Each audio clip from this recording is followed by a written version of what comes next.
बीते अप्रैल महीने में चीन के सोयाबीन आयात में तुलनात्मक रूप से 12% की गिरावट आई है। कस्टम विभाग द्वारा जारी किए गए आंकड़ों से यह जानकारी मिली। इन आंकड़ों में आगे बताया गया है कि सबसे बड़े आपूर्तिकर्ता ब्राजील में मौसम प्रतिकूल होने के कारण कार्गो में देरी हो रही है।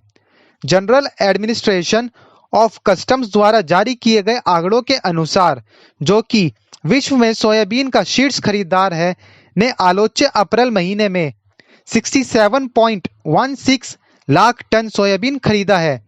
एक वर्ष पूर्व के समान महीने में उसने इसकी 76.40 लाख टन मात्रा की खरीद की थी। बीते फरवरी महीने के अंत में हुई वर्षा के कारण ब्राजील में सोयाबीन की कटाई तथा निर्यात ठप हो गया था। इसके फलस्वरूप चीन में सोयाबीन तथा सोया मील का आयात रिकॉर्ड निचले स्तर पर आ गया। कुछ क्रशर्स को अपना कामकाज सीमित भी करना पड़ा। सिनोग्रेन को अपने स्टॉक से सरकारी स्वामित्व वाली चीन ऑयल एंड फूड स्टॉक बेचना पड़ा।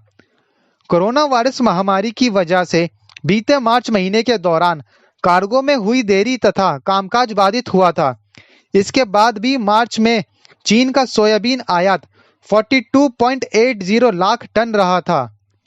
इसकी तुलना में अप्रैल का आयात बढ़ा है। कस्टम विभाग के आंकड़ों में आगे बताया गया है कि वर्ष 2020 के आरंभिक 4 महीनों में चीन का सोयाबीन आयात कुल 2.451 करोड़ टन का रहा। चीन के दक्षिणी हिस्सों में बीते अप्रैल महीने के दूसरे पखवाड़े में आपूर्ति में कुछ सुधार हुआ है, क्योंकि ब्राजील में मौसमी परिस्थितियां सुधरने के कारण कुछ और कार्गो पहुंचे थे। चालू मई तथा आगामी जून महीनों के दौरान चीन में सोयाबीन का ऊंचा आयात होने का अनुमान है, क्योंकि गत मार्च महीने में चले कार्गोस भी इस दौरान पहुंचने के अनुमान से इनकी संख्या रिकॉर्ड ऊंची होगी। ब्राजील से चलकर चीन पहुंचने में एक कार्गो का औसतन 40 दिन लगते हैं। चीन में सोयाबीन का साप्ताहिक राष्ट्रीय स्टॉक 6 मई को समाप्त हुआ अवधि में बढ़कर 42.60 लाख टन हो गया था, जो कि मार्च अंत में 33.10 लाख टन था। मार्च अंत का स्टॉक कम से कम वर्ष 2010 के बाद का सबसे नीचे था।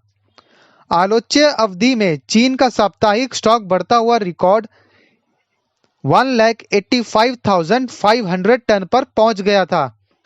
19 अप्रैल को यह निचले स्तर पर था। अफ्रीकन स्वाइन फीवर के कारण चीन में सोयाबीन की मांग सीमित हो गई है, क्योंकि इस बीमारी की वजह से चीन को कम से कम 40% सुअर को मारना पड़ रहा है। Bureau report, market times TV.